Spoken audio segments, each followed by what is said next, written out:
How the Rockefellers created the energy empire. What if the world's greatest empire wasn't built by kings or generals, but by oil? A single family turned black liquid into golden power and reshaped the destiny of nations. They didn't just fuel the world, they owned its energy. This is the story of how the Rockefellers created the energy empire. It began in the mid-1800s, an age powered by coal, steam, and fire. The United States was changing fast. Factories were rising.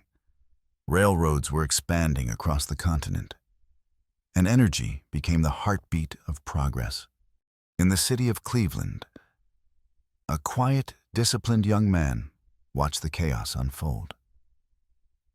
His name was John D. Rockefeller. To most people, oil was a risky gamble, unstable, dangerous, and unpredictable. But to Rockefeller, it was opportunity. He believed that behind every wave of chaos, there was order, and that order could be built, while others rushed to drill. Rockefeller focused on refining, turning crude oil into something pure, efficient, and profitable. In 1870, he founded Standard Oil, a company that would soon become more than a business. It would become a machine, a system built for control. Rockefeller understood something others didn't. The real wealth wasn't in finding oil, it was in controlling it. While his rivals fought for wells, he quietly bought the refineries, the true heart of the industry. Then, he made secret deals with the railroads. Every barrel of Standard Oil traveled cheaper than anyone else's. Competitors couldn't compete. Some went bankrupt. Others sold to him at his price. By 1880, Standard Oil refined more than 90% of America's oil. Rockefeller had built a monopoly. To the press, he was ruthless. To politicians, a threat. But to himself, he was bringing order to a chaotic world. He once said, "The power to make money is a gift from God, to be used for the good of mankind." Yet, with that power came control over the nation's most essential resource. By the early 1900s, America didn't just run on oil. It ran on Rockefeller's oil. But no empire stands forever. Public anger grew. Journalists exposed his secret deals. The government finally took action. In 1911, the Supreme Court declared Standard Oil an illegal monopoly and ordered it to be broken apart. The empire of oil had fallen, or so the world believed. In truth, Rockefeller didn't lose. He won again. Each company created from the breakup: Exxon, Mobil, Chevron was still under his ownership. He held shares in all of them. And as their value rose, so did his fortune. The empire hadn't ended. It had multiplied.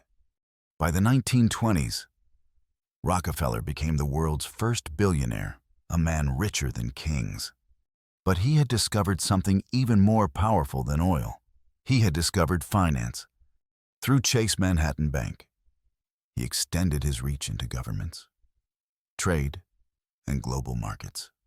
Through the Rockefeller Foundation, he transformed philanthropy into influence funding science, education, and medicine across the world. Every donation built trust. Every act of generosity built power. Soon, his family's reach touched the Federal Reserve, the World Bank, and the United Nations. They no longer just supplied energy. They shaped the world that needed it.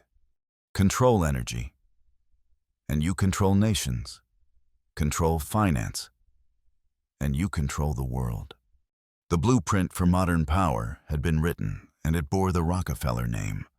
By the time John D. Rockefeller died in 1937, he was worth more than $400 billion in today's value.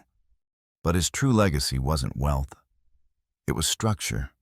He built systems corporations, banks, and foundations that defined how the modern world operates. Standard Oil became the model for global corporations. Chase Manhattan became a pillar of American finance, and his foundation shaped generations of thought and policy. Rockefeller proved that true power isn't just about ownership. It's about dependence. He created systems so vital that the world could not function without them. Today, the same pattern continues. Oil has become data, pipelines have become networks, and monopolies have become algorithms. But the rule remains the same. Control the flow, and you control the future. History doesn't simply repeat, it compounds just like Rockefeller's fortune once did. The world still runs on energy. It still runs on money. And in many ways, it still runs on Rockefeller's design. This was how the Rockefellers created the energy empire, where money, power, and history collide.